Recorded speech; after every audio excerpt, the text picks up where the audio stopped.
Bonjour à toutes les personnes connectées. Merci d'être avec nous cet après-midi. Je suis avec mon invité, Élodie Arnaud Caviggioli. Je te donne la parole 30 secondes, Élodie, et puis on va démarrer pour parler du passage, enfin, du lien entre les certifications qualité et les certifications professionnelles. Bien, bonjour à tous. Merci à Michel pour cette invitation. Effectivement, l'enjeu de notre webinaire est de vous présenter la corrélation qui se fait entre le référentiel qualité Calliope, qui devient donc obligatoire pour tous les OPAC à partir du 1er janvier 2022, et donc les exigences des répertoires nationaux de France Compétences. Donc un webinaire à enjeu, et merci à tous d'être avec nous cet après-midi. Alors, c'est parti. Voilà le sommaire un petit peu de ce webinaire, de cet atelier. 5 parties, certification professionnelle ou certification qualité. Comment, partie 2, dès la conception de la formation, on peut commencer à penser à la création d'une certification professionnelle. Partie 3, comment on peut créer, installer et valoriser une certification professionnelle. Ensuite, une fois qu'elle existe, à faire enregistrer à France Compétences, au répertoire national ou au répertoire spécifique. Et puis enfin, assurer son suivi opérationnel pour être sûr qu'elle aura des chances d'être renouvelée au moment où il faudra qu'elle soit renouvelée. Alors, partie 1, certification professionnelle ou certification qualité. Le mot certification tout seul ne signifie rien. C'est un peu comme le mot évaluation.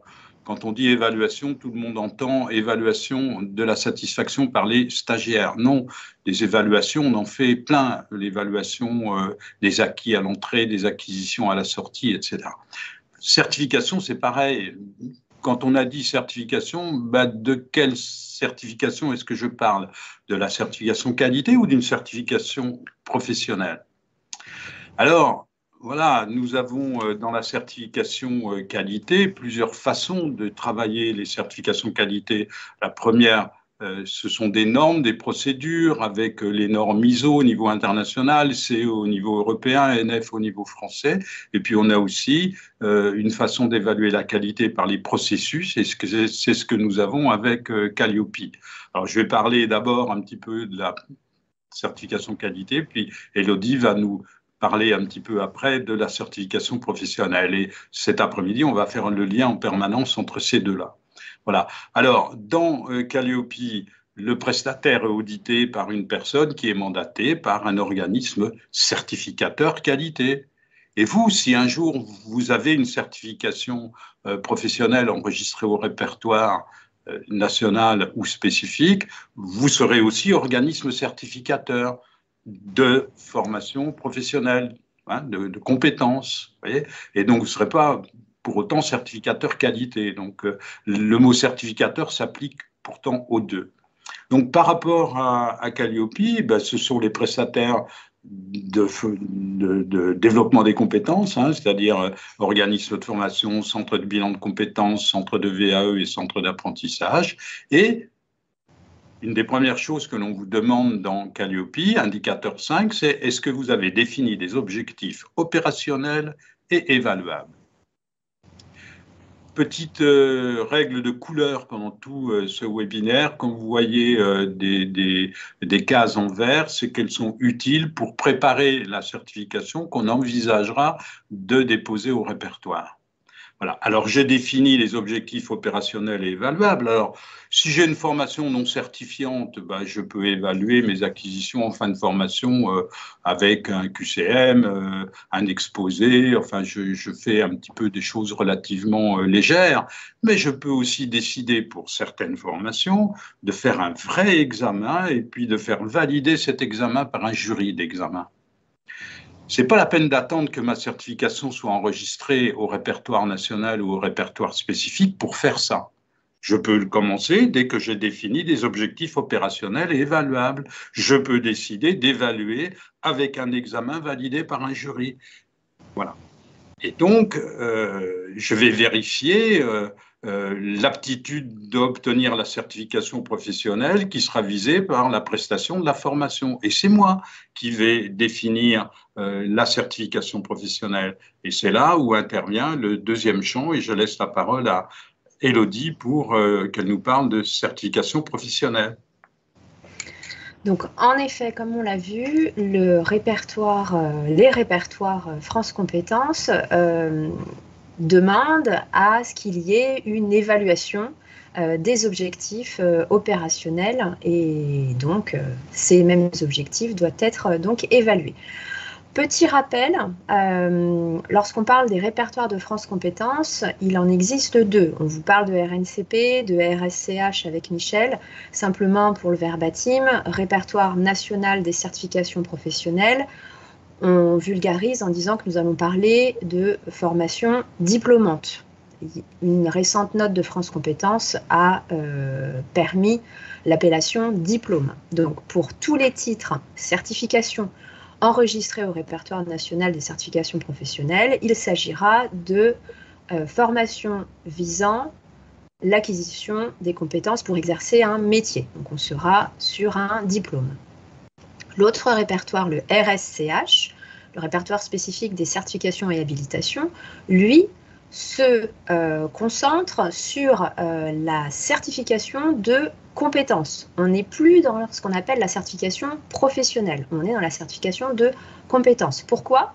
Parce qu'il va s'agir d'aller isoler la compétence spécifique à acquérir pour devenir encore plus expert dans son métier, ou bien ce sera une compétence transversale, on dit transversale, à plusieurs métiers. Donc déjà, on a distingué donc, ces deux répertoires. Dans la suite des slides, on reviendra sur cette sémantique. Que l'on soit dans le RNCP ou dans le RSCH, les deux demandent la constitution d'un référentiel de compétences et d'un référentiel d'évaluation. Donc la notion qui est prégnante dans la définition de ce qu'est une action de formation, eh bien, effectivement inscrit dans un parcours de formation dont celui-ci doit être évalué à l'issue du parcours, eh bien, les deux répertoires demandent à ce que la compétence présente dans le référentiel de compétences soit évaluée dans ce qu'on appelle un référentiel d'évaluation via des modalités et des critères.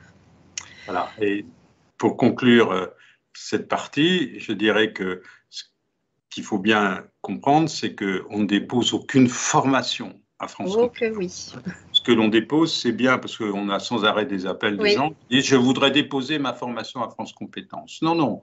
Ce que vous déposez à France Compétences, c'est les modalités d'examen qui permettent de valider que les personnes sont bien capables de faire ce qui est décrit dans la certification.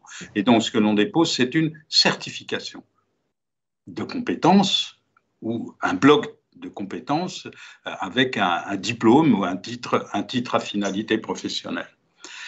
Voilà. Alors, je reviens sur la première partie de la slide précédente, j'insiste sur l'indicateur 5 du référentiel du critère 2 du référentiel national qualité qui dit le prestataire définit. Le mot-clé de cette phrase, c'est défini. Hein, il définit des objectifs opérationnels et évaluables de la prestation. Bien, mais encore, qu'est-ce que ça veut dire, des objectifs opérationnels et évaluables? D'abord, il faut qu'on définisse une action concrète. Élodie va vous parler sur les flèches rouges, parce que ce qui est écrit dans les flèches rouges vient d'un document qu'elle nous a produit par ailleurs. Donc, les objectifs opérationnels, c'est des actions concrètes, gestes professionnels, postures professionnelles. On doit avoir un but clairement identifié, ce but atteignable et évaluable. Atteignable signifie qu'il ne faut pas que je mette la barre trop haut et il ne faut pas que je la mette trop basse non plus. Donc, il faut bien que j'évalue quand même la façon dont mes buts sont... et puis, il faut que j'évalue en permanence aussi que les buts que je cherche à faire atteindre sont bien en phase avec le marché du travail. Ce n'est pas la peine de former des gens sur des choses qui sont obsolètes et qui n'ont plus cours, qui n'ont plus lieu d'être. Donc, il faut aussi que je sois en veille par ailleurs. Mais donc, j'ai un but qui est clairement identifié, atteignable et évaluable. Et je peux évaluer les aptitudes indispensables pour être opérationnel, pour faire telle ou telle action, et puis les compétences professionnelles qu'il faut posséder pour faire ou tel geste professionnel ou dans telle et telle situation professionnelle. Je définis des objectifs opérationnels, ça signifie que j'évite des mots qui sont interdits chez France Compétences. Chez France Compétences, il est interdit de dire savoir, comprendre. L'objectif d'une certification ne peut pas être de savoir quoi que ce soit, ni de comprendre quoi que ce soit, puisque, en fait, la certification consiste à vérifier que vous êtes en capacité de faire quelque chose. Donc, si vous savez le faire, c'est que vous le savez et que vous avez compris. Voilà. Donc, l'objectif de la formation est effectivement de comprendre. C'est comprendre, d'accord, mais dans quel but final, pour quelle opération à la fin? Et si je ne définis pas ça, ça n'est pas opérationnel. Voilà. Et donc, il faut que tout ça soit clairement identifié et communiqué effectivement à nos apprenants. Je laisse la parole à Élodie pour les deux flèches rouges.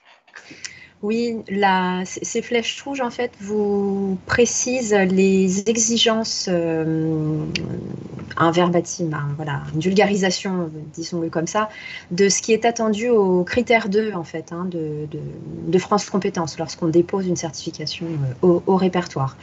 Donc, pour faire le lien entre ce qu'on disait, les indicateurs Calliope et ce fameux critère 2, attendu par France Compétences, eh bien, ça va passer par le fait de recenser la liste de l'ensemble des activités professionnelles qui s'accomplissent en situation de travail. Donc, que ce soit pour le RNCP ou le RS, là, pour le coup, on ne vise pas l'un ou l'autre répertoire. Lister ces activités, comme on l'a dit tout à l'heure, c'est observer le travailleur en situation de travail. Que fait-il? D'accord? Quelle est son activité? Quelles sont ses activités? Mettez en avant effectivement les problématiques que ce travailleur rencontre lorsqu'il est en situation de travail et exposez clairement le contexte, l'environnement dans lequel se développe cette compétence. Rappelons-le, on le verra aussi dans une autre slide, mais les modalités d'écriture en compétences. Comment fait-on aujourd'hui pour écrire en compétences? On le disait en introduction du webinaire, on ne dépose pas, je pense que voilà, ceux qui l'en doutaient vont avoir la confirmation grâce à nous, grâce à ce webinaire.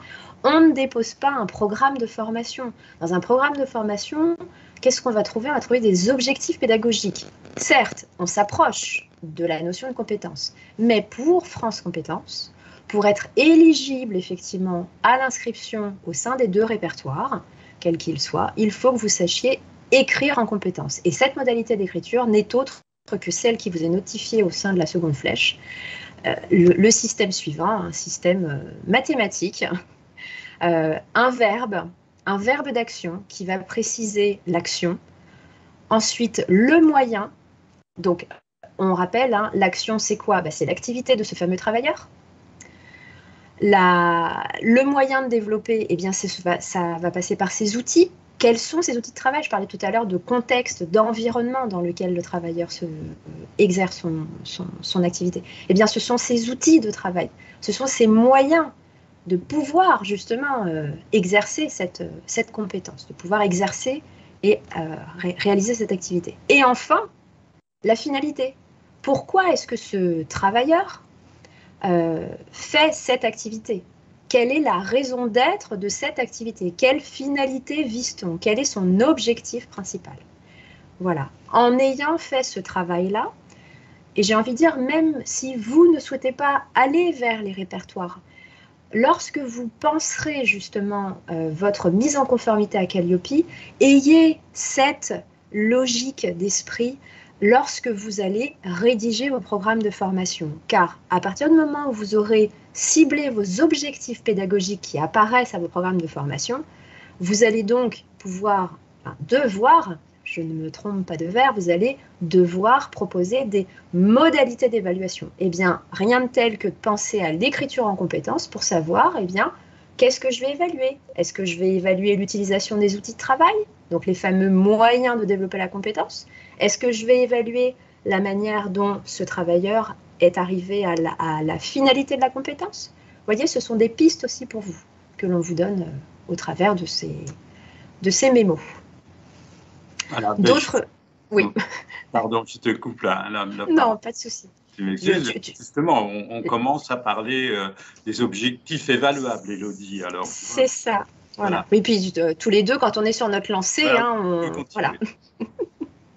Donc, effectivement, objectifs évaluables. Donc, on a vu les objectifs opérationnels. Maintenant, les objectifs évaluables. Eh bien, pensez dorénavant à tous les moyens qui vont vous permettre de mesurer ce niveau d'atteinte. On parlait de la finalité. Pensez à mesurer quel niveau doit-on atteindre, finalement. Est-ce un niveau d'exigence ? Est-ce une efficience de l'activité?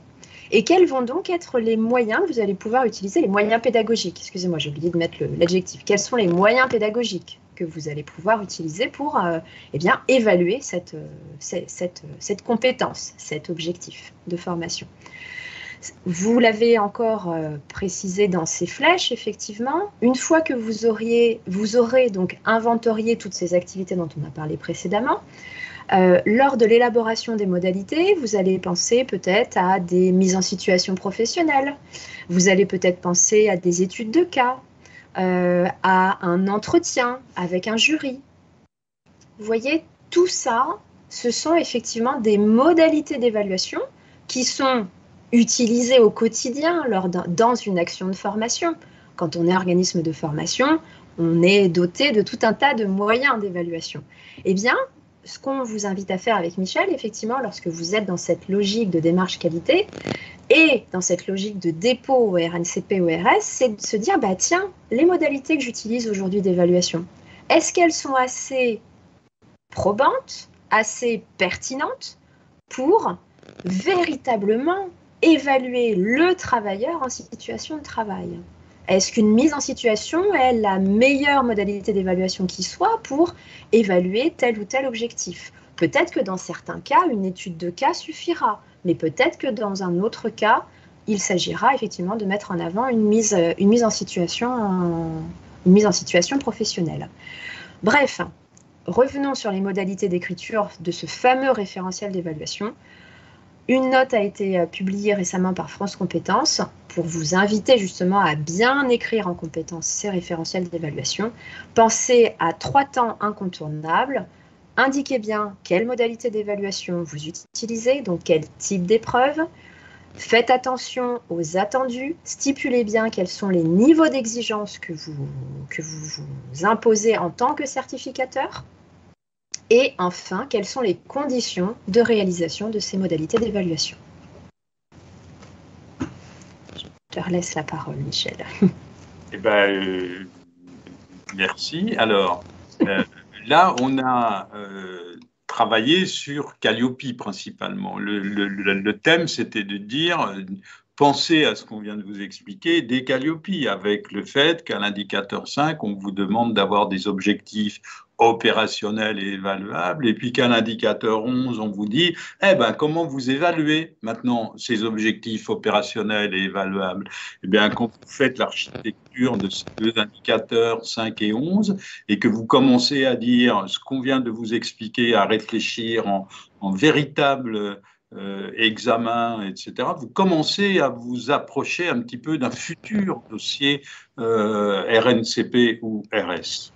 On va le voir. Alors maintenant, on vient sur cette écriture en compétences, parce que là, on a déjà abordé le sujet avec Élodie, mais les référentiels doivent être rédigés en compétences. C'est ce que nous dit France Compétences. Alors, en quoi est-ce que, c'est pour compléter un petit peu ce que vient de nous dire Élodie, ça, on vous a donné ici une diapositive qui est extraite d'un webinaire que nous avons fait il y a 1 an avec Goulven Droubinguet, qui à l'époque était instructeur au répertoire spécifique, et nous avons fait un webinaire sur le répertoire spécifique. Il est maintenant chef de service RNCP, et on a un prochain webinaire le 20 décembre, là, auquel vous pourrez vous inscrire avec une slide en fin de présentation.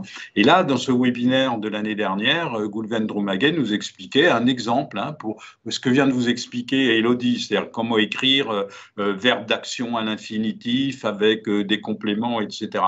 Délivrer, par exemple, voilà un verbe d'action. Délivrer, c'est faire quelque chose. Il y a bien une action de délivrer quelque chose à quelqu'un. Bien. Et délivrer, mais quoi? Délivrer des conseils. À qui? Aux organismes de formation. Voyez, donc j'ai bien un objectif qui est clair, délivrer des conseils aux organismes dans le cadre de l'élaboration d'un dossier, ça c'est le pourquoi, afin de permettre l'enregistrement du projet au répertoire spécifique, ça c'est la finalité, en utilisant le guide de la rédaction de France Compétences, ça c'est à comment et avec quoi. Vous voyez, c'est cette articulation-là qui est attendue par France Compétences dans les définitions d'écriture en compétences. Voilà. Et donc, France Compétences nous dit également les modalités de l'évaluation doivent s'approcher le plus possible de l'action et de la situation de travail.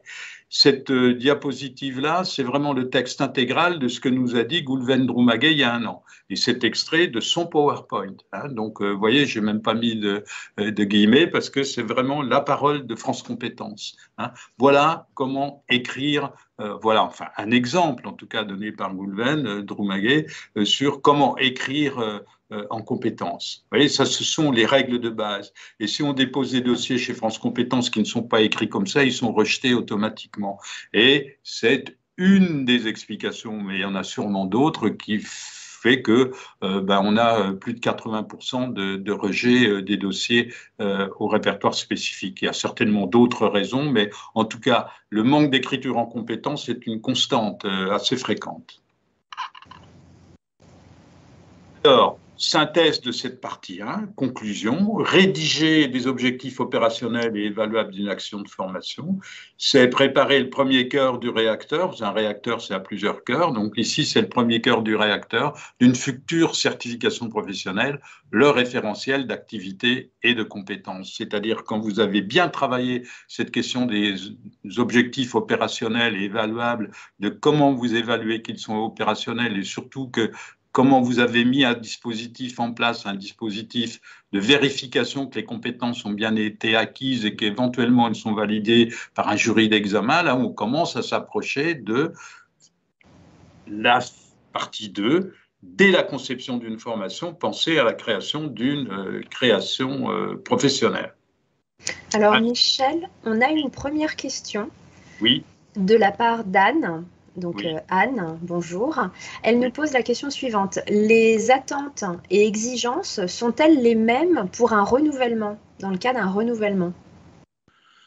Oui, parce que dans le cadre d'un renouvellement, on considère que vous repartez à zéro et que votre certification, si elle a 5 ans d'existence, elle est forcément pas tout à fait la même aujourd'hui qu'il y a 5 ans et que les exigences de France Compétences ont évolué entre un renouvellement d'une ancienne commission qui était la CNCP et les exigences d'ouverture aujourd'hui de France Compétences. En tout cas, aujourd'hui, les renouvellements anciens de la CNCP, on peut considérer que c'est un dossier complètement neuf, oui. Alors maintenant, pour les futurs renouvellements de ce qui a déjà été fait, validé déjà par France Compétences, on va en reparler à la fin de notre exposé dans les dernières diapositives.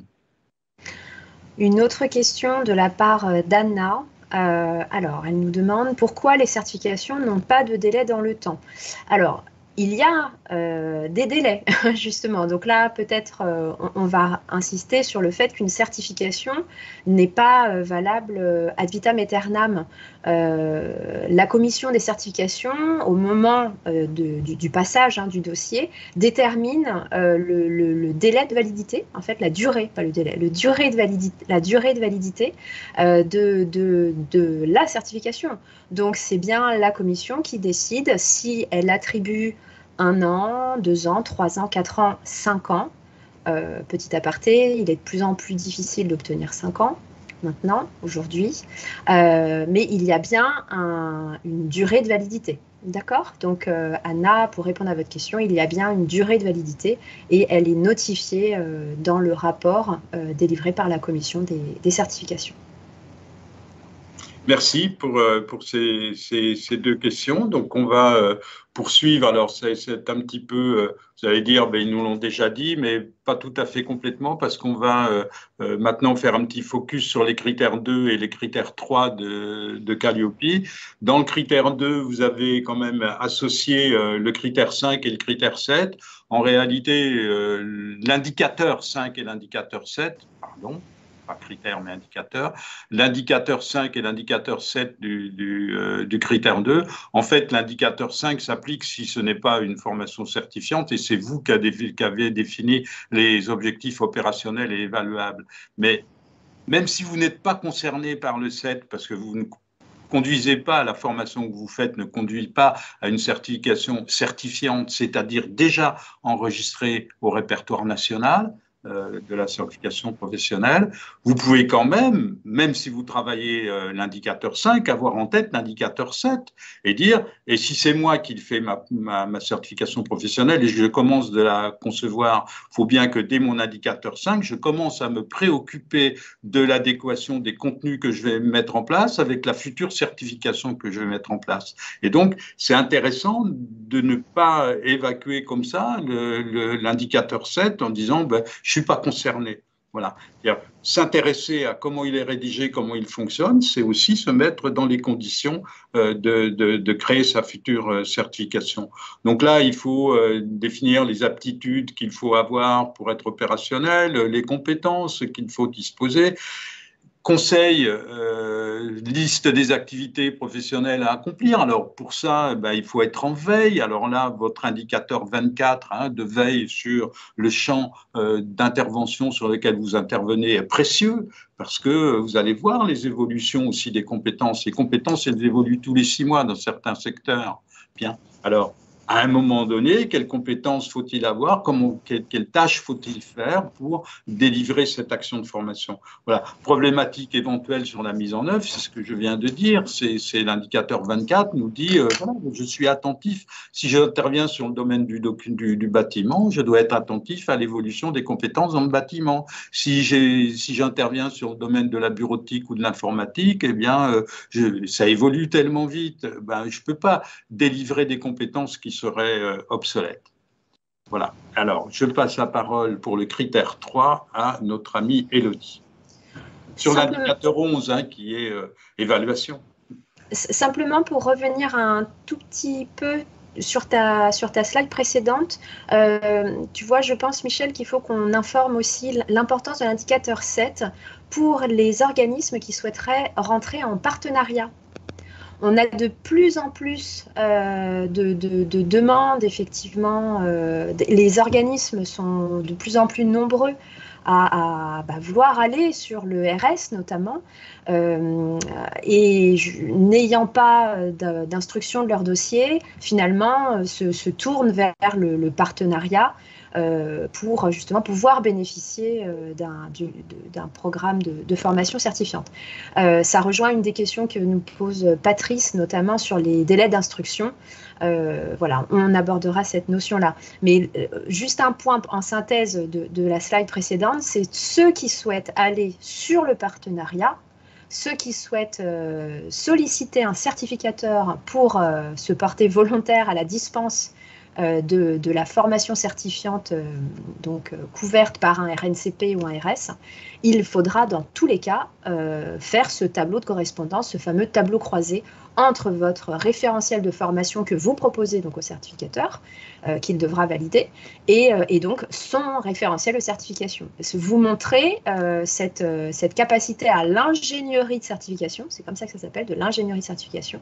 Vous montrez votre capacité à aller vers cette ingénierie et donc à favoriser le partenariat. Alors, merci pour cette précision. Dieu, et oui. Donc, effectivement, pour notre critère 3, et notamment donc, l'indicateur 11.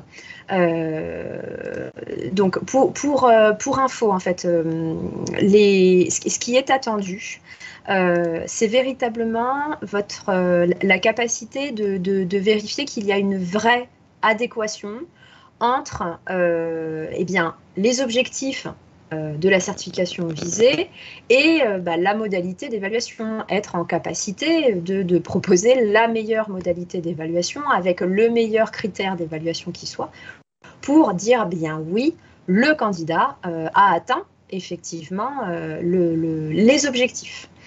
Et là, on est au niveau Calliope. Notre discours est sur les deux logiques de certification, mais à la base, Calliope, c'est ce qu'elle souhaite, c'est ce que souhaite voir l'auditeur, l'auditrice.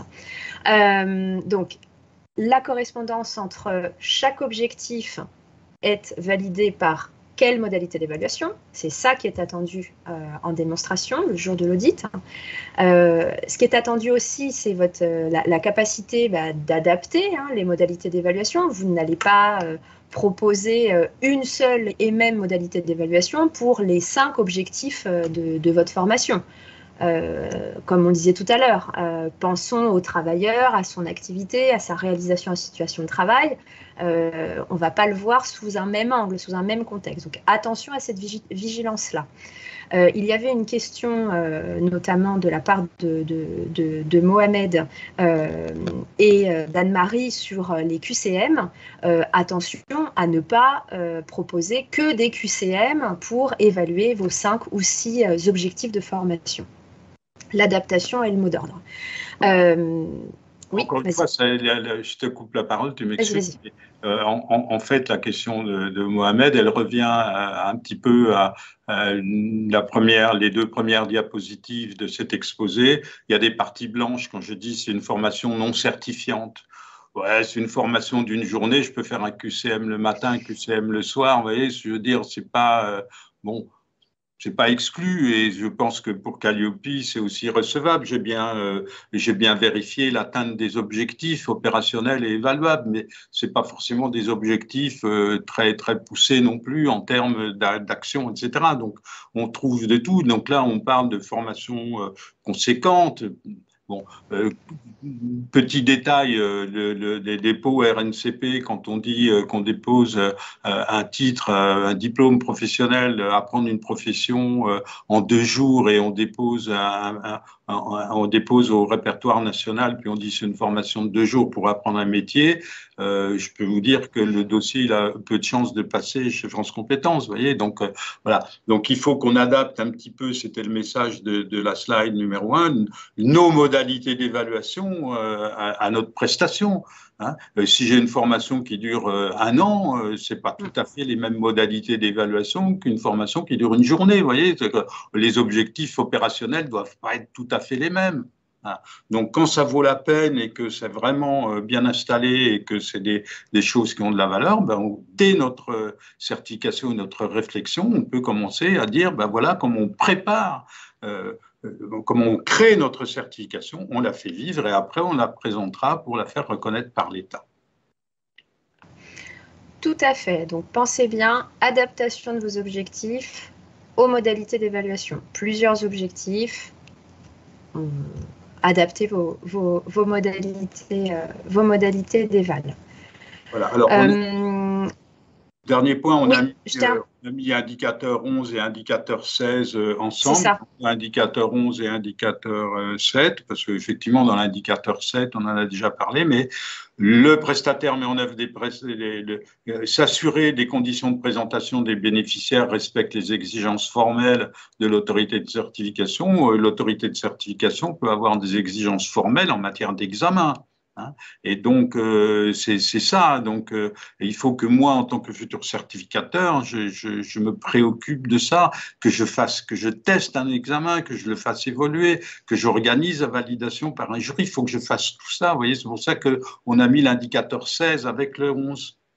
Exactement. C'est pour ça que aller vers Calliope nécessite aussi de s'interroger beaucoup sur le parcours de formation certifiante que vous représentez si vous êtes effectivement à la fois certificateur ou bien partenaire de ce certificateur. Donc attention à cette vigilance-là. J'aime beaucoup l'aspect que tu soulèves, Élodie, sur le fait d'être partenaire, parce qu'effectivement, comme le ticket d'entrée est quand même très élevé chez France Compétences, il y a des possibilités de trouver des partenariats à condition de trouver des certificateurs qui acceptent, et de mon point de vue, ils auraient bien tort de refuser. Mais enfin bon, c'est un autre sujet qu'on n'abordera pas cet après-midi. Alors, conclusion de la partie 2, concevoir un processus de certification d'examen dès l'ingénierie de formation. C'est-à-dire que dès lors que vous commencez à faire votre conception de la formation, vous pouvez commencer à concevoir un processus de certification et d'examen. Vous préparez le deuxième cœur du réacteur d'une future certification professionnelle, c'est-à-dire le référentiel d'évaluation. Ce qu'on vous demande lors d'un dépôt à France Compétences, c'est un référentiel d'activité de compétences et d'évaluation. Activité et compétences, on l'a vu dans la partie 1, évaluation, on vient de le voir dans la partie 2. Alors maintenant, allons-y, créons, installons et valorisons une certification professionnelle. On vous a donné un petit peu des recettes de cuisine pour commencer à fabriquer un plat. Allons-y, on va essayer de fabriquer un plat, on va essayer de créer une certification professionnelle. Alors, attention, détenir Calliope est un prérequis obligatoire pour devenir organisme certificateur chez France Compétences. Et attention, les objectifs opérationnels et évaluables doivent être mesurables et durables pour la certification. Donc, certification Calliope, on va voir ça. L'action de formation se définit comme un parcours pédagogique permettant d'atteindre un objectif professionnel. C'est un peu une redite de tout ce qu'on dit depuis un peu plus d'une demi-heure. C'est l'article L 6313-2 du Code du travail. L'action de formation se définit comme un parcours pédagogique permettant d'atteindre un objectif professionnel. Donc, on revient toujours sur la même chanson, adéquation avec les objectifs professionnels, action finale à définir, actualisation de chaque compétence avec le marché du travail, cadrage des modalités d'examen, etc. Donc, ce qu'on demande ici, c'est que pour chaque compétence, il faut qu'on inventorie les tâches et les activités à effectuer, les modalités d'évaluation, l'indicateur permettant de statuer sur la réussite de l'activité, et puis une description en 3 temps, les types d'épreuves, les réalisations demandées, les conditions de réalisation des épreuves. Tout ça se structure. Alors, c'est un petit peu une répétition, on rabâche peut-être un petit peu ce qu'on vous dit, mais c'est important de bien comprendre ça et d'où ça vient. Je te passe la parole pour la certification professionnelle, Élodie. Oui. Alors, donc, pour la partie effectivement des répertoires de France Compétences, ce qui est attendu, c'est de comprendre bien finalement quels sont les effets du projet de certification que vous allez déposer que vous proposez en tout cas à France Compétences. Quels sont les effets de la certification? Ça signifie quoi? Quels sont les effets? Quels sont les effets sur le marché de l'emploi? Quels sont les effets pour les entreprises? Quels sont les effets sur le niveau de qualification des salariés? Pour ce faire, et c'est pour ça qu'on voit bien le lien avec Calliope, eh bien, c'est de faire un état des besoins, des besoins actuels présents sur le marché de l'emploi de manière une vision économique de cet aspect. Alors, juste pour info, effectivement, comme vous le disiez Michel tout à l'heure, ce que je vous présente là, En fait, vous pouvez retrouver l'ensemble des conseils, des méthodes de conception de vos projets, notamment au sein des articles que j'ai récemment publiés sur la plateforme web dédiée aux acteurs de la formation qui s'intitule donc veilleformation.com et que avec Michel, nous vous recommandons vraiment parce que c'est un outil incontournable pour réaliser votre veille sur tous ces aspects-là. Mais pas que, vous allez pouvoir trouver des éléments de veille sur les actualités réglementaires, les actualités métiers, dont on va parler juste après, et des actualités pédagogiques. Donc, avec cet outil, vous pourrez prétendre à la mise en conformité des indicateurs 23, 24 et 25 de Calliope. Et justement, je parlais des actualités métiers. Pour France Compétences, une étude sur le métier doit être réalisée obligatoirement pour démontrer justement quels sont ces fameux effets. Il va falloir vous nourrir effectivement des données que vous avez recueillies de cette veille pour présenter de manière très concrète finalement comment va s'inscrire votre certification dans le contexte professionnel, comment est-ce qu'effectivement vous allez pouvoir jauger de son impact sur les métiers en tension, par exemple, sur la meilleure des réponses qui soit pour faire baisser justement ce nombre de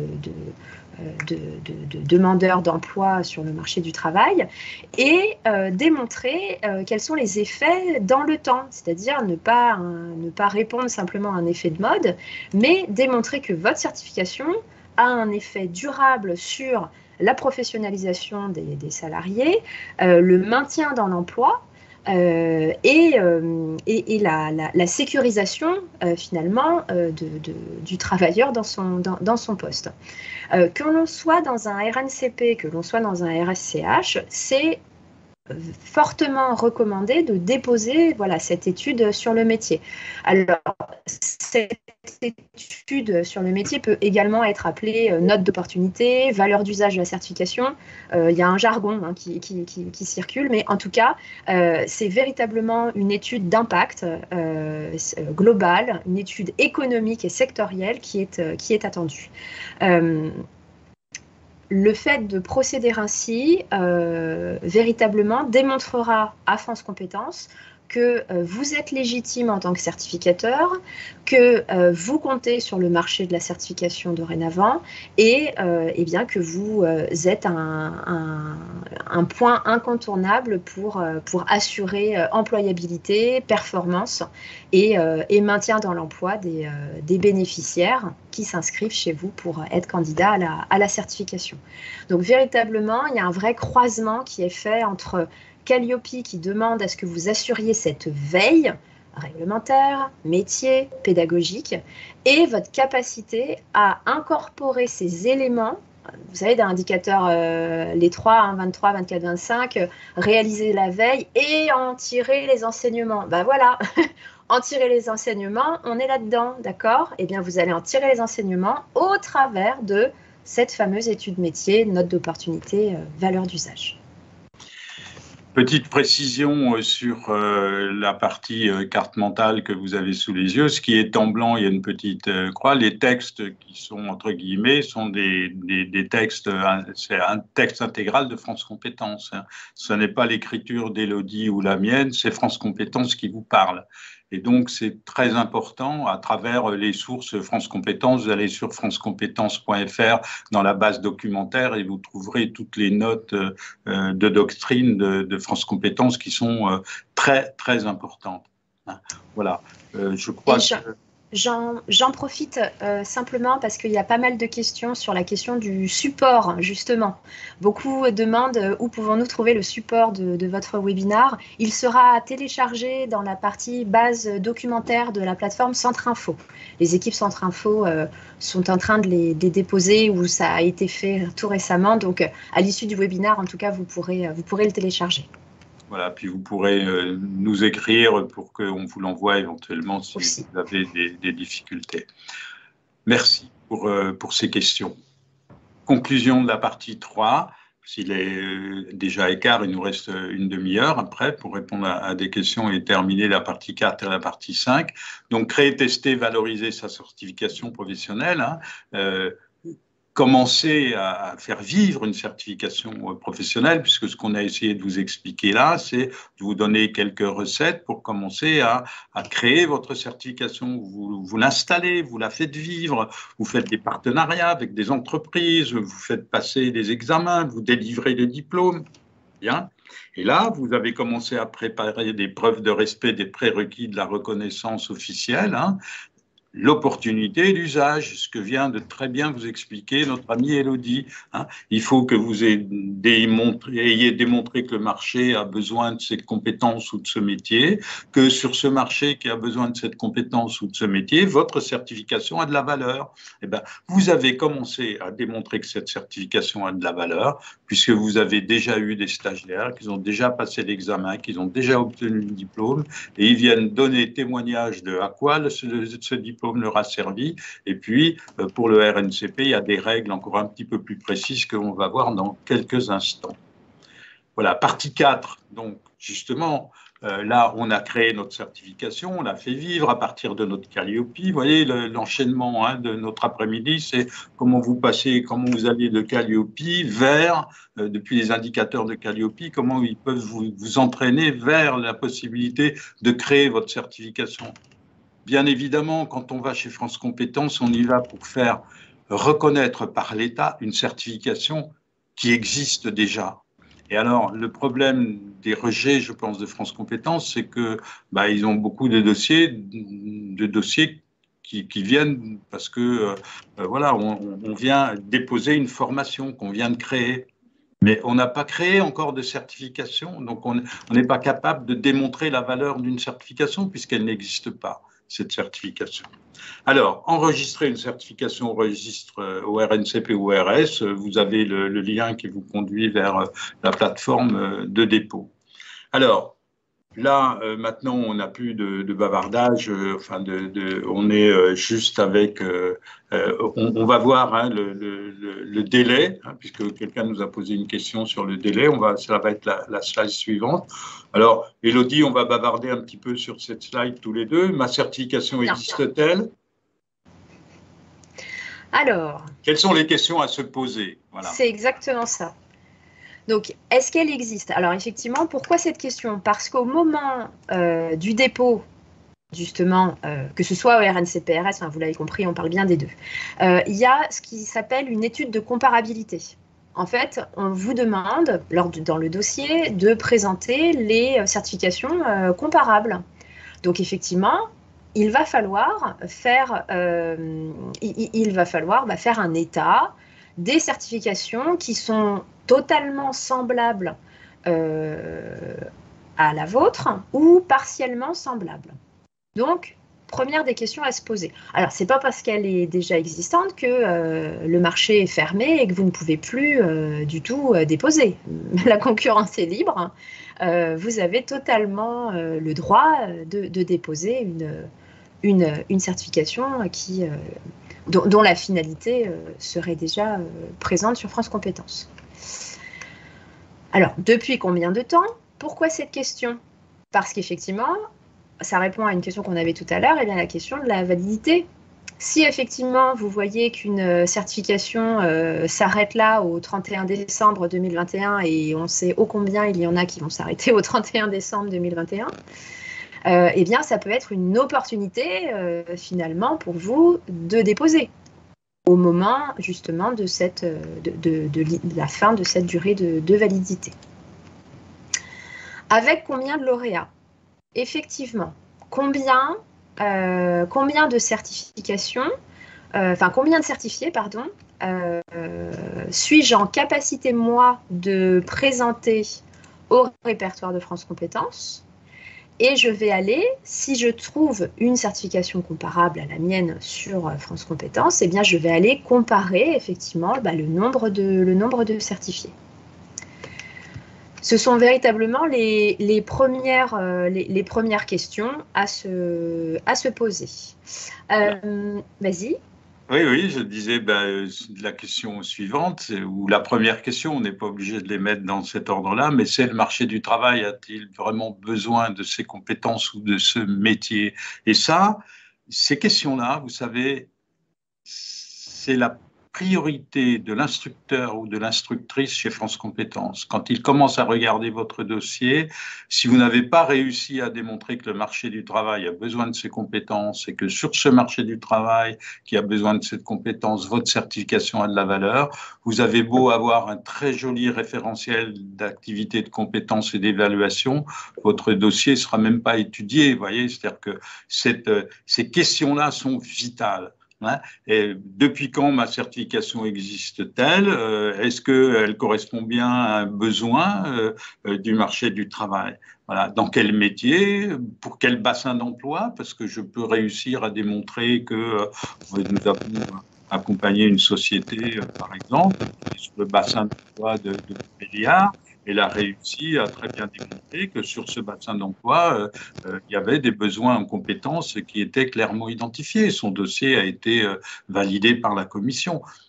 Bien évidemment, il y a d'autres bassins d'emploi ailleurs en France, et ça, c'est l'extension de sa certification, et on verra au renouvellement comment justement il est parti d'un bassin d'emploi de Montbéliard pour l'étendre ailleurs. Vous voyez, ça va être important dans la partie renouvellement de la certification.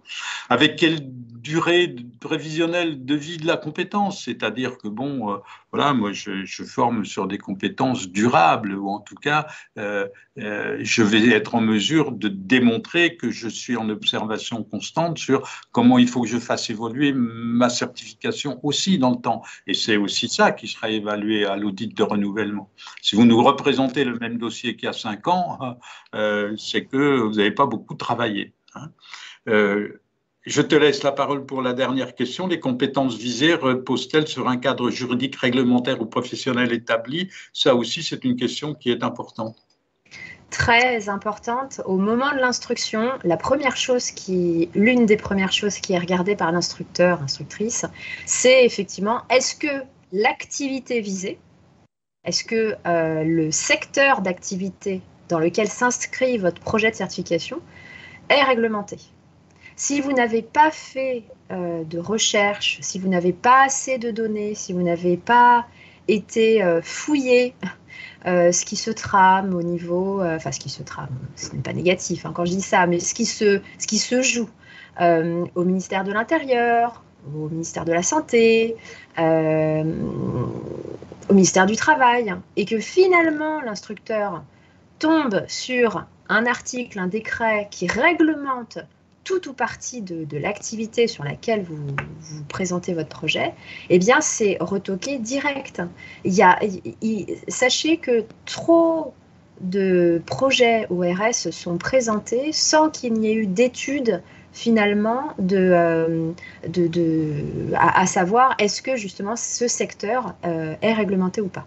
Donc vraiment, aller faire un tour d'horizon sur tout ce qui concerne ministère de l'Intérieur, ministère de la Santé, ministère du Travail au préalable pour vous assurer que oui ou non, vous êtes contraint par un cadre réglementaire ou juridique. Si vous êtes... Pardon. Pardon, excuse-moi. Non, je complétais simplement en disant, voilà, vous êtes... Alors, ok, vous êtes concerné par ce cadre. Ok, vous le notifiez. Il y a un champ dans le dossier où vous notifiez ce règlement auquel vous êtes soumis. Vous pouvez aller déposer, bien sûr, je ne suis pas en train de vous dire n'y allez pas, non, vous pouvez y aller. Mais attention, conformez-vous bien aux exigences de cette réglementation. Peut-être que cette exigence de réglementation ne concernera finalement que votre référentiel de formation, votre ingénierie pédagogique.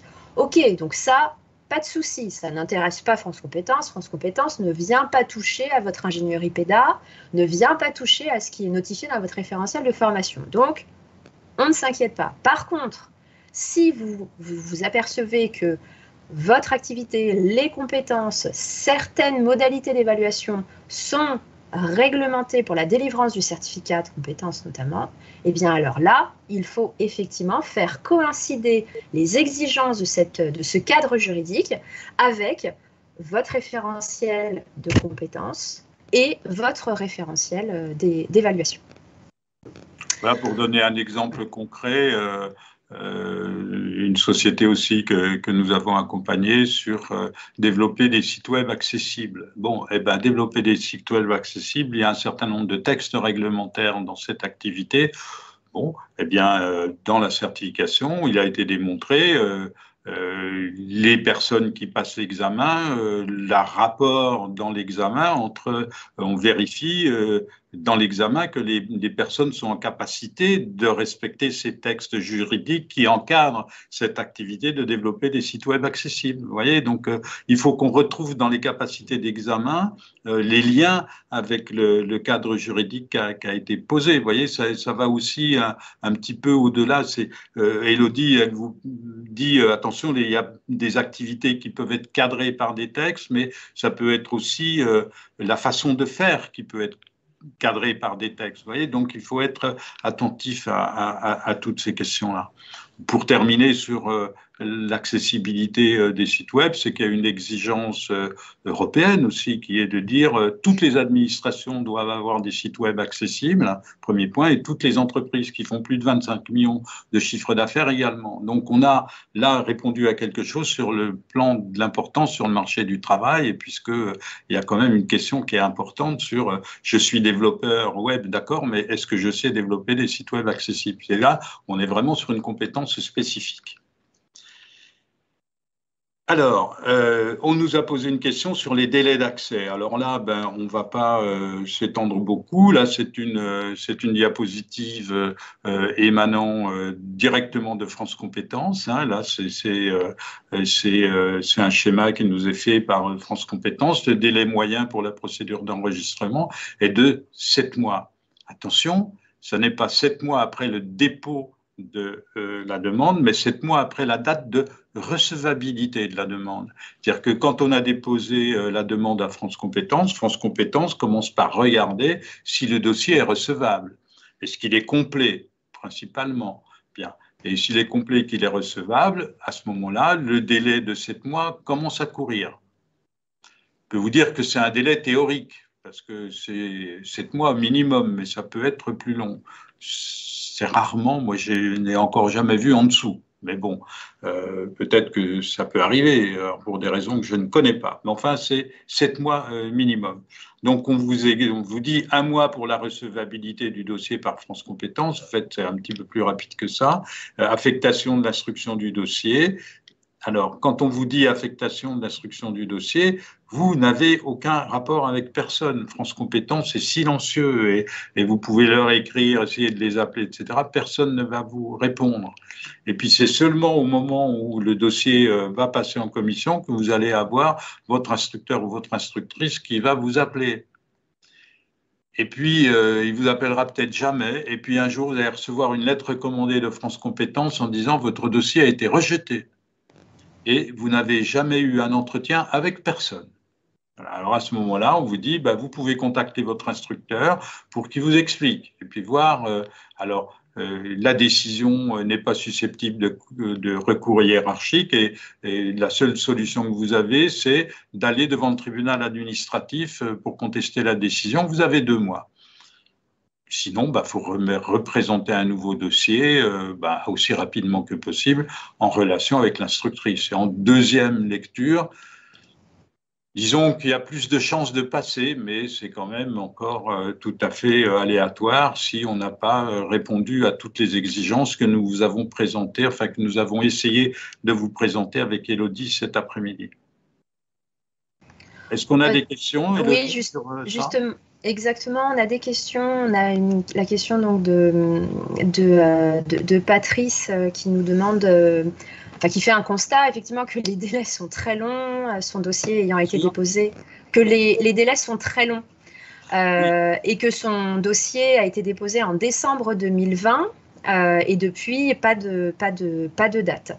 Alors, j'insisterai sur ce point-là, qui n'explique pas, hein, Patrice, la raison pour laquelle voilà, vous n'avez pas de réponse aujourd'hui, mais qui en tout cas peut alimenter quelques idées de réponse.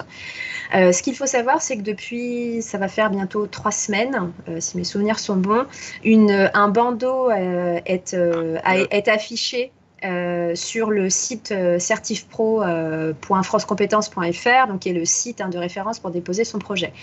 Et en fait, ce bandeau signifie que plus aucun dossier, ni RNCP, ni RSCH, ne sera instruit, ni d'étude de faisabilité, de recevabilité, pardon, ne sera faite avant le 31 décembre 2021.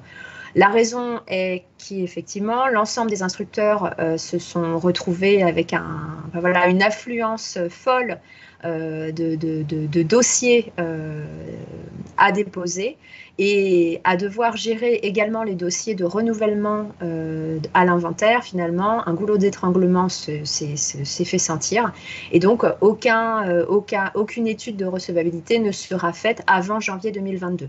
Donc malheureusement, alors ça ne répond pas intégralement à votre question, Patrice, mais ce qu'il faut savoir, c'est où en est votre dossier. Est-ce que déjà il a été jugé recevable? Si oui, ça veut dire qu'il doit passer à une prochaine commission. Par contre, effectivement, les dates de commission sont connues. En tout cas, la prochaine est le 14 décembre. Je vous donne les dates, donc 14 décembre, 25 janvier, 8 mars et 5 avril. Voilà, on a déjà ces dates-là. En février, donc. Voilà, pas de commission en tout cas, j'ai pas l'info, mais semble-t-il que non. 14 décembre, 25 janvier, 8 mars et 5 avril. Bien informé. Toujours.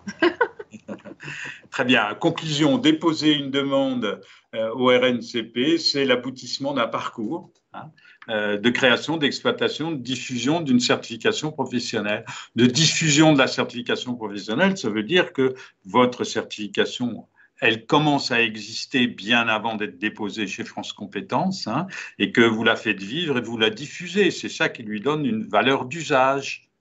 Et comme elle a de l'importance sur le marché du travail ou sur le bassin d'emploi dans lequel vous vous trouvez, vous avez des arguments, des éléments de preuve à donner à France Compétences pour dire que oui, ça existe et ça n'est pas un truc que je viens de construire parce que j'ai vu une bulle dans le ciel où il y a écrit CPF. Voilà.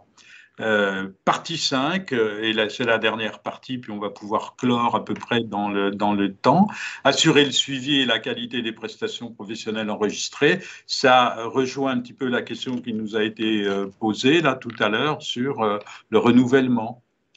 Le renouvellement, c'est d'abord le suivi de la qualité qui assure la formation des personnes candidates à l'examen, c'est-à-dire que à partir du moment où j'ai une certification qui est enregistrée au répertoire national ou spécifique, je vais développer un réseau d'organismes de formation partenaires qui vont pouvoir préparer les personnes à passer l'examen et à obtenir mon diplôme, voilà, mon titre, ma certification. Voilà. Alors, il faut que je contrôle la qualité de ces organismes de formation, bien évidemment. Alors, à minima, ils seront Calliope, mais il faut aussi que je décrive à France Compétences de façon un peu sérieuse comment je vais mettre en place des outils de vérification que les organismes de formation sont bien dans les clous par rapport à ma certification. Parce que ma certification, il ne faut pas qu'elle se dévalorise avec des organismes de formation qui feraient n'importe quoi. Je te laisse la parole pour la suite de comment effectuer le suivi économique. Oui, également. On en a parlé tout à l'heure justement sur la partie valeur d'usage, note d'opportunité. Donc, sachez que pour un RNCP, en tout cas, pour un RNCP, vous devez obligatoirement en fait fournir des informations sur ce que sont devenus vos bénéficiaires, vos certifiés. Vous devez donc faire état des activités professionnelles qu'ils ont, voilà, qu'ils occupent aujourd'hui.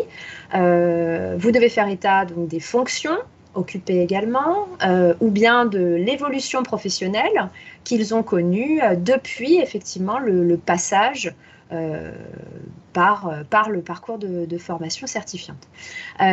Toutes ces données sont à réaliser, bien sûr, à l'issue, d'accord, à l'issue du parcours de formation certifiante, à des intervalles bien précis. Donc, à 6 mois post-formation et à 2 ans, il est recommandé un recul à 2 ans post-formation. Donc, c'est une enquête métier qui est à réaliser pour évaluer effectivement de la viabilité de votre certification, de l'inscription effectivement de votre certification sur le marché de l'emploi et de la pérennisation finalement des formés dans leur emploi. Donc ça, c'est une première étape.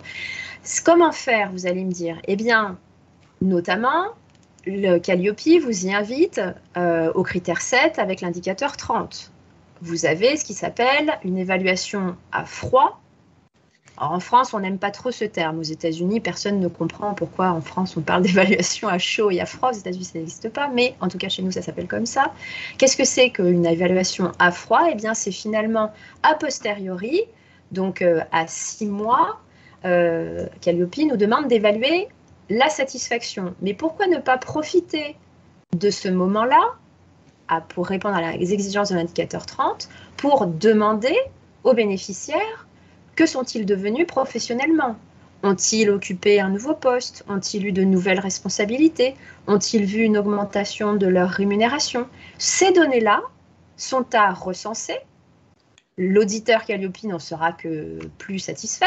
Il verra qu'effectivement, vous poussez la qualité aux extrêmes. Mais en tout cas, cette donnée-là, si vous êtes certificateur ou si vous êtes partenaire de certification, vous seront de toute façon nécessaires pour renouveler votre projet de certification ou déposer votre projet de certification. On le rappelle, pour tout dépôt, pour tout nouveau dépôt, nouvelle inscription, il vous faut une antériorité de 2 promotions. On appelle ça dans le jargon des cohortes. Attention, ces 2 promos ne s'entendent pas en année civile, d'accord? Elles se comprennent en période de formation. Par exemple, si votre formation est de 6 mois, eh bien, vous la commencez par exemple en février, la rentrée est en février et la certification se fait en août. Vous redémarrez une formation en septembre, vous la terminez donc en mars de l'année d'après. Vous n'avez donc pas, si vous me suivez, vous n'avez pas 2 ans à attendre, mais simplement, on va dire, 1 an et quelques mois. D'accord? Donc, on parle bien de 2 promos. Et donc, cette étude-là est importante pour le RNCP. Mais pour le RS, attention, de plus en plus, les instructeurs sont sensibles et bien finalement à ces données, plus que sensibles, elles vous sont demandées au moment du dépôt du dossier. Vous devez faire apparaître pour chaque année, 2019, 2020, 2021, le nombre de formés, le nombre de certifiés. Pour le RS, vous n'avez pas poussé jusqu'à l'employabilité, quelle fonction occuper, quelle responsabilité, mais en tout cas, vous devez suivre vos certifiés. Donc, le mot d'ordre, c'est effectivement l'assurance qualité par-dessus tout, même a posteriori du parcours de formation. Voilà, et donc ces 2 points, réseau d'organismes de formation préparant la certification, le suivi économique et social des lauréats, des personnes qui ont obtenu le diplôme ou la certification. Et puis, dernier point, comment les compétences visées sont-elles mises à jour? C'est-à-dire que comment je fais évoluer ma certification et éventuellement, je suis obligé de signaler ces évolutions à France Compétences de façon régulière et Ben, c'est ma collaboration aussi avec les entreprises utilisatrices qui me permet de faire évoluer ça, puis la réglementation et tout ça. Et on revient sur le système de veille de Calliope dont Élodie nous a parlé. On a Voilà. justement une question de la part de Sophie. Quels sont les critères qui influent sur la durée de validité, notamment du RNCP? Eh bien là, ce qu'on vient de vous présenter, bah, c'est ça. C'est notamment l'insertion durable dans l'emploi. Pour le RNCP, ce n'est que ça. Ce n'est pas tant le nombre de certifiés à chaque promotion. Vous pouvez avoir 8 certifiés, vous pouvez en avoir 30. On n'est pas sur une question du nombre. Mais ce qui influe, c'est une logique mathématique. Il faut que vous prouviez en fait à France Compétences, et c'est vraiment ça la réponse, Sophie, hein, c'est qu'il faut vraiment prouver à France Compétences que 70% de vos formés sont insérés dans l'emploi durablement. D'accord? Déjà que vous avez 70% de retour, donc sur l'ensemble de vos formés, vous avez 100 personnes formées, il faut que vous ayez 70% de répondants à votre enquête. Et sur ces 70% de répondants, il faut que 70% soient durablement insérés dans l'emploi. Durablement, qu'on s'entende bien, ce que j'ai dit tout à l'heure, avec les périodes. Études à 6 mois post-certification, insérés dans l'emploi, et donc à 2 ans, toujours inséré dans l'emploi. Pas forcément dans la même entreprise, vous comprenez. C'est inséré durablement dans l'emploi. Il peut y avoir eu un changement de poste ou en tout cas une évolution professionnelle. Avec une précision quand même sur inséré dans l'emploi, c'est première case inséré dans l'emploi, deuxième case inséré dans l'emploi avec des fonctions, enfin, dans un emploi qui correspond aux compétences qui ont été visées par la certification. Parce que je peux très bien avoir une certification de compétences sur un sujet donné, être dans l'emploi, mais faire un emploi qui n'a rien à voir. Donc, combien de personnes sont insérées dans l'emploi et combien de personnes sont insérées dans un emploi ayant rapport avec la certification délivrée, avec les compétences qui ont été attestées par la certification. Voilà, c'est une double chose. Donc, assurer le suivi de la qualité de sa prestation, de sa certification, c'est d'abord faciliter la procédure d'enregistrement, hein, c'est-à-dire tant qu'on n'a pas encore déposé notre certification ou fait vivre notre certification, on s'assure de son suivi et de sa qualité. D'ailleurs, la façon dont on va suivre ça avec nos tableaux de bord de suivi de la qualité, ça pourrait être un argument fort à donner à France Compétences qui a besoin d'être assuré, parce ce qu'on demande quand même, c'est une reconnaissance par l'État de ce que nous faisons. Et d'ailleurs, avant, on avait des fois des choses, étaient souvent écrites « reconnues par l'État ». On arrive un petit peu à ça, c'est reconnu par l'État. Mais là, on n'écrit plus reconnu par l'État. On utilise le logo France Compétences, c'est un répertoire spécifique, ou le logo France Compétences, répertoire national RNCP. Bon, voilà, mais on dit plus reconnu par l'État. Voilà, on a l'autorisation d'utiliser l'un de ces deux logos, mais ça revient au même. Hein. Alors, faciliter la procédure d'enregistrement, c'est avoir assuré le suivi et montrer qu'on a les moyens d'assurer ce suivi. Et puis, ça nous facilite aussi la procédure d'enregistrement par rapport à la question qui nous était posée par la personne que tu viens d'évoquer. Voilà, notre webinaire se termine, il est 15h13, enfin 15h12 pour moi. 2 questions encore ou pas? Oui, alors on a une question sur le partenariat. Si nous passons, donc de la part de Tom. Tom nous demande si nous passons par un partenariat, ce délai peut-il être réduit? Alors, qu'on s'entende bien, vous allez demander un partenariat au certificateur. C'est le problème du certificateur, la question du délai. Ce n'est plus votre problème à vous. À partir du moment où le partenariat est officialisé, vous pouvez de fait délivrer la formation. Et j'entends aussi la question derrière qui nous a aussi été posée. Oui, vous pouvez vous inscrire sur EDOF puisque vous serez habilité à utiliser le code RNCP ou le code RS pour la délivrance des formations aboutissant à la certification. En tout cas, on va pouvoir terminer sur ce point par rapport au partenariat. Il est certain que lorsque vous avez un partenariat qui fonctionne depuis 5 ans avec quelqu'un qui avait une certification depuis 5 ans et qui décide de ne pas renouveler sa certification, ça peut arriver, ou bien dont la certification n'est pas renouvelée, vous ne pouvez pas vous asseoir sur les cohortes que vous avez fait. Vous ne pouvez pas dire, ah bah tiens, j'ai déjà certifié N personnes, puisque ce n'est pas vous qui les avez certifiés, mais le certificateur qui vient d'arrêter son... Donc, si vous déposez un nouveau dossier à France Compétences, eh bien, on revient au début de notre webinaire. Il faut tout recommencer à zéro. Il y a une possibilité, c'est que le certificateur vous fasse une lettre dans laquelle il reconnaît, vous abandonnez ses cohortes et ses sortants. Je pense que là, ce sera sûrement pas gratuit comme marchandage, mais bon, en tout cas, c'est recevable par France Compétences. Voilà, pour prolonger cet atelier, nous avons rendez-vous avec Goulven Droumaguet le 20 décembre sur la chaîne qualité et formation professionnelle.fr. Et Goulven Droumaguet est maintenant donc chef de service du RNCP. Il vous en dira encore beaucoup plus que ce que nous avons déjà dit avec Élodie cet après-midi. Et nous traiterons du sujet comment faire enregistrer une certification au RNCP. Merci à toutes, merci à tous. Et puis, je crois que notre ami Julien, pense, va pouvoir clore ce webinaire. Merci à tous, bon courage, que ce soit dans votre démarche de certification Calliope ou dans vos projets de certification. Voilà. Mais en tout cas, n'hésitez pas à nous solliciter si besoin de conseils ou recommandations. Bon courage à tous et bon après-midi. Bonne continuation. Au revoir.